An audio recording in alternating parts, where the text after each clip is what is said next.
நான் 2-3 வீடியோஸ் போட்டுட்ருக்கேன். அந்த வீடியோலாம் போய் நீங்கள் செக் பண்ணுங்கள். அதில் பொறுமையாக என்னென்ன ஸ்டெப்ஸ்லாம் ஃபாலோ பண்ணி நான் டிஸ்பிளே ஓட்டுறேன்னு சொல்லி இருக்கும். அந்த மெத்தட் ஃபாலோ பண்ணி ஈஸியாக நீங்கள் ஓட்டுங்க. உங்களுக்கு ரிசல்ட் 100% வந்து வரும், எந்த டேமேஜும் ஆகாமல்.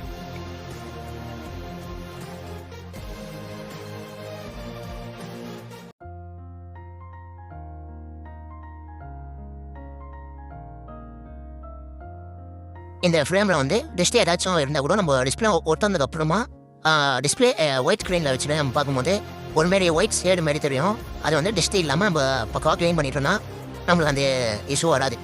இதை மட்டும் ட்ரை பண்ணிக்கோங்க, உங்களுக்கு ரிசல்ட் வந்து பக்காவாக இருக்கும்.